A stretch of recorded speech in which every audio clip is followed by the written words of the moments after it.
Hi hello నమస్తే వనకం ఆదాబ్ this is Ajay Vinay. So మా audio viewers welcome to my channel the Vinay voice.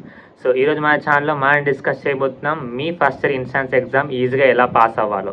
So without doing much late let start the video. So myself Vinay, a final MBBS undergraduate from Telangana. So first of all my dear juniors, మీరు ఎలాంటి డిప్రెషన్లోకి వెళ్ళకండి please. First year exams రాశారు, fail అయ్యారు, 1-2 subjects వెళ్ళిపోయాయి, it's okay fine, be cool and start your preparation. Because మీ instance K N R university వాళ్ళకి instant schedule కూడా వచ్చేసింది.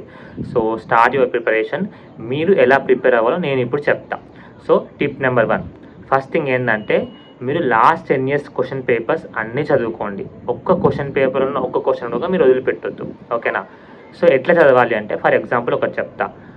ప్రీవియస్ ఇయర్ క్వశ్చన్ ఒకటి అనుకుందాం, ఫిజియాలజీలో homeostasis positive feedback mechanism 5 marks question అనుకుందాం. అలాంటప్పుడు మీరు జస్ట్ హోమోస్టాసిస్ చదివి పాజిటివ్ ఫీడ్బ్యాక్ మెకానిజం చదివి వదిలేయొద్దు.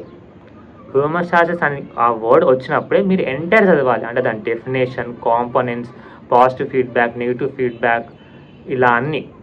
సో కాబట్టి నేను ఏమంటున్నా అంటే, లాస్ట్ 10 years క్వశ్చన్ పేపర్స్లో మీరు ఏవైతే చదువుతారో క్వశ్చన్కి ఆన్సర్ కాకుండా ఆ టాపిక్ మొత్తం చదవండి.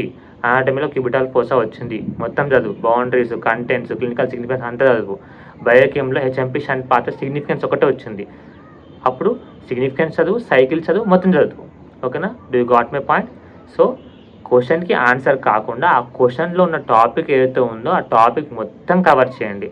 బికాస్ అది ఇంపార్టెంట్ టాపిక్. ఆ ఇంపార్టెంట్ టాపిక్లో నుంచి ఎంసీక్యూస్ రావచ్చు, విఎస్ఏక్యూస్ రావచ్చు, ఎస్ఏక్యూస్ రావచ్చు, ఎల్ఏక్యూస్ రావచ్చు. సో కాబట్టి టాపిక్స్ మొత్తం లాస్ట్ 10 yearsలో ఉన్నవి కవర్ చేయండి, first tip. Next second tip, don't change your books, ఓకేనా?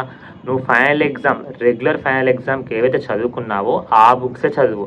మళ్ళీ నేను కొత్త బుక్ తీస్తా, కొత్త మాన్యువల్ తీస్తా, కొత్త PDF, short notes, short cuts ఉన్నాయంటే మళ్ళీ పోతుంది. ఎందుకంటే బికాజ్ నువ్వు ఫస్ట్ ఇయర్ నుంచి నీ ఎగ్జామ్ ప్రిపరేషన్లో ఆ బుక్ చదివావు, ఆ బుక్కే నీకు మొత్తం మైండ్లో ఉంటుంది. సో నువ్వు మళ్ళీ కొత్త బుక్స్ ఇప్పుడు పట్టుకున్నావు అనుకో, నీ మైండ్ మళ్ళీ కొత్త తీసుకోవడానికి చాలా టైం తీసుకుంటుంది. సో కాబట్టి నేనేమంటున్నానంటే, నువ్వు ఎగ్జామ్ ప్రిపరేషన్ అప్పుడు ఏ బుక్స్ అయితే చదివావో అదే బుక్స్ చదువు, ఓకేనా? నువ్వు ఎగ్జామ్స్ అప్పుడు శంభులింగం చదివి లైక్ సత్యనారాయణ చదివినావు అంటే అవే బుక్స్ చదువు, మళ్ళీ మార్చకు. So don't change your books. మీరు ఏదైతే చదువుకున్నారో మళ్ళీ అదే చదవండి, ఓకేనా? యా. నెక్స్ట్ థర్డ్ టిప్ ఏంటంటే, ప్లాన్ ఏ షెడ్యూల్. నీకు 2 సబ్జెక్ట్స్ ఉన్నాయా, ఒక సబ్జెక్ట్ ఉందా, లేదా 3 సబ్జెక్ట్స్ ఉన్నాయా, దాని ప్రకారము నీకు ఎగ్జామ్స్ ఎప్పుడు ఉన్నాయి దాని ప్రకారం ఒక షెడ్యూల్ వేసుకో. ఒక 10 days నేను అనాటమీ కేటాయిస్తున్నా, ఒక 10 days ఫిజియాలజీకి, నెక్స్ట్ 10 days బయోకెమ్కి, అట్లా షెడ్యూల్ వేసుకోవాలి. Because plan plus preparation is equal to success. Plan చేయకుండా చదివినాం అనుకో మొత్తం విరిగిపోతుంది, ఎందుకంటే నువ్వు ఏ టైంలో ఏం చదువుతుందో నీకు అర్థం కాదు. సో కాబట్టి ఒక షెడ్యూల్ ప్లాన్ చేసుకోండి, ఓకేనా? అది మీ ఓన్ టైం టేబుల్ బట్టి, మీ ఓన్ టైమింగ్స్ని బట్టి, అండ్ మీకున్న నెంబర్ ఆఫ్ సబ్జెక్ట్స్ని బట్టి, ఓకే? అది. సో ఇవి మేజర్ 3 టిప్స్ నేను చెప్పేది. ఫస్ట్, లాస్ట్ 10 years చదవండి, అండ్ మీరు రెగ్యులర్ ఎగ్జామ్స్ అప్పుడు ఏవైతే బుక్స్ చదివారో ఆ బుక్సే చదవండి, అండ్ ఒక ప్లాన్ వేసుకోండి, ఒక షెడ్యూల్ వేసుకోండి. నెక్స్ట్ అనాటమీ వైపు వద్దాం. అనాటమీ వైపు వచ్చినప్పుడు నేను మళ్ళీ చెప్తున్నాను, అనాటమీలో డయాగ్రామ్స్ ప్రాక్టీస్ చేయండి. డయాగ్రామ్స్ వేస్తేనే మార్క్స్ బాగా పడతాయి. డయాగ్రామ్స్ అనేవి అనాటమీకి హార్ట్ లాంటివి. So my dear juniors, prepare diagrams. పెద్ద కళాఖండాలు అవసరం లేదు, జస్ట్ రఫ్ డయాగ్రామ్స్ వేసిన కలర్ కోడ్ తోటి వేయాలి. Like artery red, vein blue అంటాం కదా, అలా కలర్ కోడెడ్ డయాగ్రామ్స్ అనేవి అనాటమీలో ట్రై చేయండి. నెక్స్ట్ అనాటమీలో అది మెయిన్ థింగ్. నెక్స్ట్ ఫిజియాలజీలో మెకానిజమ్స్, ఫ్లో చార్ట్, టేబుల్స్ మర్చిపోవద్దు. ఫిజియాలజీ అంటేనే అంత మెకానిజమ్స్. సో కాబట్టి మీరు మెకానిజమ్స్ అన్నీ ఫ్లో చార్ట్లోనే వేయడానికి ట్రై చేయండి, ఓకే? అది ఫిజియాలజీకి హార్ట్ లాంటివి, ఫ్లో చార్ట్స్ అండ్ మెకానిజమ్స్ అనేవి, అది మీరు మర్చిపోవద్దు. నెక్స్ట్ బయోకెమ్కి ఏంటంటే మనకి ఇంపార్టెంట్ ఎంజైమ్స్ ఏవైతే ఉన్నాయో, సైకిల్స్ ఏవైతే ఉన్నాయో, ఫ్లో చార్ట్స్ ఏవైతే ఉన్నాయో, టేబుల్స్ ఏవైతే ఉన్నాయో అవన్నీ మనకి ఇంపార్టెంట్.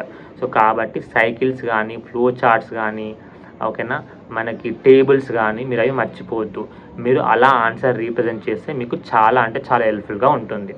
సో ఇవి బేసిక్ సబ్జెక్ట్ వైజ్. సో అనాటమీలో డయాగ్రామ్స్ ఇంపార్టెంట్, ఫిజియాలజీలో మనకి flow charts important, flow charts important, మనకి బయోకెమ్లో mechanisms important, okay? Got it. Next ఇంకోటి థర్డ్ పార్ట్ ఏంటంటే, ఎగ్జామ్ మీరు రాసేటప్పుడు కొంచెం పాయింట్ వైజ్గా రాయండి, నీట్గా రాయండి, ఓకేనా. అండ్ మీకు ఇంపార్టెంట్ పాయింట్స్ అనిపిస్తే అండర్లైన్ చేయండి, క్వశ్చన్ నెంబర్స్ ప్రాపర్గా వేయండి. సో ఇలా మీరు ఎగ్జామ్ ప్రిపరేషన్కి స్టార్ట్ చేస్తే మీకు ఈజీ అంటే ఈజీగా అయిపోతుంది, ఓకేనా. సో ఇది, సో ఎలా చదువుకోవాలి చెప్పినా, ఏం చదువుకోవాలి చెప్పినా, ఎగ్జామ్ ఎలా రాయాలో కూడా చెప్పిన. సో కాబట్టి అలా ప్రిపేర్ అయిపోండి. And all the best. ఎలాంటి టెన్షన్ అవసరం లేదు, go for it. Last 10 years previous ఏవైతే స్టడీ మెటీరియల్ ఉందో అదే చదవండి. అండ్ ఇంకోటి ఏంటి, మీరు ప్లాన్ షెడ్యూల్ వేసుకోండి, ఓకేనా. So that's all for today's video. And until then take care, bye bye. ఒక్క నిమిషం, చాలా రోజుల తర్వాత వీడియో వచ్చింది కదా, ఎందుకో చెప్తా. నేను ఆస్మకాన్కి వెళ్ళా ఒక 2 days బ్యాక్. ఆస్మకాన్ 24 ఉస్మానియా కాలేజ్ మెడికల్ కాన్ఫరెన్స్ అనమాట, వెళ్ళిన అనమాట. సో అక్కడికి వెళ్ళిన తర్వాత ఏంటంటే జస్ట్ ఒక రౌండ్ వేసి ఇట్లా వచ్చిన. ఆ ఒక రౌండ్ వేసి వచ్చినప్పుడే ఒక 10 మంది అడిగారు, మీరు వినే వాయిస్ కదా అని. అంటే అవునన్నా, ఎట్లా గుర్తుపట్టిర్రు అంటే, సార్ నేను మీ యూట్యూబ్ ఛానల్ చూస్తూ ఉండే, నేను ఫస్ట్ ఇయర్ పాస్ అయినా అంటే అది మీ వల్లనే అన్నాడు. లిటరల్లీ ఫ్రెండ్స్, నాకైతే ఎంతో లైక్ నాకు హార్ట్ టచింగ్ అనిపించిన వర్డ్స్ అయితే. అంటే ఒక ఏరియాకి వెళ్ళినప్పుడు మనల్ని గుర్తుపట్టి మనల్ని రికగ్నైజ్ చేసి మన దగ్గరికి వచ్చి మాట్లాడి, నేను మీ వల్లనే ఫస్ట్ ఇయర్ పాస్ అయినా అంటే నేను నా కష్టం అంతా మర్చిపోయినప్పుడు. సో యాక్చువల్గా నేను లైక్ యూట్యూబ్ ఛానల్ ఒక్కనే రన్ చేస్తాను అనమాట. నేను ఫైనల్ MBBS ఇప్పుడు. సో నా స్టడీస్ని ఇవన్నీ బ్యాలెన్స్ చేసుకుని ఇబ్బంది నేను వీడియోలు పోస్ట్ చేయట్లేను. But anyways from now onwards నాకు టైం దొరికితే నేను వీడియోస్ పెడుతూనే ఉంటాను. సో ట్రై టు ఫాలో, ఓకేనా. Yeah, so until then take care, bye bye. This was a Vinay voice signing off. Khuda Hafiz.